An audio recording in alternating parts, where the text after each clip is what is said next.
Hello everyone, this is Donna, and I'm finally back with my book review of Endgame, Chapter 13. It's titled A Dangerous Game, Royals and the Media. Now, Ahmed uses a line from a speech that Nikita Khrushchev, a former premier of the Soviet Union in 1957, said, "The press is our chief ideological weapon. The monarchy, in my opinion, has weaponized the whole institution against Harry and Meghan. Look what happened around the ESPY Awards. After Prince Harry's speech, people realized that they had been duped. There is an ITV special titled Tabloids on Trial, which aired a couple of days ago on the 25th of July in England. What brief snippets I have seen of Prince Harry's interview, and there are many people in this tabloid on trial special that talk about what they went through, many people. Of course, the press in England are only attacking Prince Harry. They are trying to demonize Prince Harry, and they are taking away his right to speak by criticizing him, so they think. Now, in this special, from the bits that I've seen, Harry says that his mom was he believes was one of the first people to be hacked in the mid-90s, and that how the press still claimed that she's paranoid, but she wasn't paranoid. And these are very good points, and everyone has spoken about this before. Now, Ahmed talks about Prince William. In this chapter, he clearly makes it known that Prince William is the person, that pushed the narrative along with the fly, Simon Case, against Harry and Meghan. He says, as the relationship continued to disintegrate, William's frustrations with Harry intensified. And he talks about when they announced on January 8th, 2020, that they were going to step back, William took action to deal with what he perceived was going to happen. He is the one who stepped out and made a comment about Harry. Remember the comment when he said he wasn't going to be able to protect his brother anymore? Well, what we don't realize is that Charles told William not to say anything. William said it anyway. And that forced him to walk it back. Then, as you notice, in my opinion, when I read this in Spare, then I realized that the narrative that Harry and Meghan went against the grain and made an announcement was to protect, once again, William. William was the actual one that started acting against Harry, even when the palace told him not to. Harry hadn't done anything.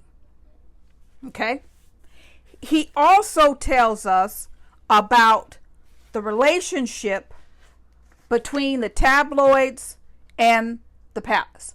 Here, Rebecca English, he tells us, is in charge. She is the captain for the last 13 years of the Royal Rota.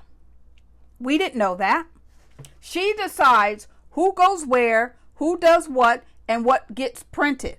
And Ahmed even accuses her of keeping the best stories for herself. He says the relationship between the press and the institution can be separated into 3 silos: the Royal Rota, which are sources, leaks, and briefings, and the darker world of interference, obstruction, and control. So when we have stories, He says because of the symbiotic relationship of the press and the palace. And he says they're so entwined together that they actually need each other to survive. We already know that. That is why they feed off of Harry and Meghan. Because we have often said it, that the other royals do not give them what they need to sell papers. Lee Thompson is the new press secretary for William and Kate. Okay? Now, when Harry talked about the invisible contract, everybody said that he was lying. And Omed says the invisible contract means that they give public exposure so they can get privacy. And that they have a deal that the royals get to live in a palace, they get taxpayer funding, and in return, so long as they grant access and a steady supply of stories and pictures, they get favorable coverage. But the deal only works if both parties stick to the side of the bargain. That is why they're so angry with Harry.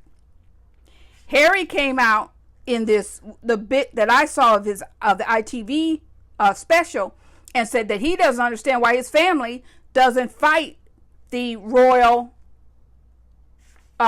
press like he is doing.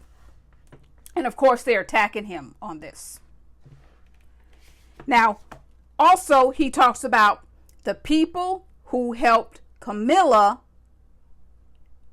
clean up her image. He also talks about that Camilla is responsible for a lot of the people that are hired from the tabloids to work in the palace. He also talks about how they didn't cover Prince Andrew because they feared losing access to William and Kate. Remember, someone in America, a journalist, came out and said that she had the story on Prince Andrew, but she wasn't allowed to cover it because they feared that they would not be able to do anything else. He talks about that you have to write pieces that flatter certain members of the royal family, and that you have to be seen to be more negative about others. We have seen this. They have been attacking Meghan and Harry for the last, 3-4 years. And the most important thing that I came away from is that when Rose was labeled a possible girlfriend of Prince William, they really went in and tried to blame Harry. That's what they do. He talks about how both the palace and the tabloids are weak, and that they must stick together in order to survive. That the palace's survival depends on the royal family working with the press, and the press needs the royal family to sell papers. This is why they're so hard on Harry and Meghan. This is why they're attacking Harry when he says the royal family needs to fight the press with him. Thank you, everyone, for listening. Have a wonderful day.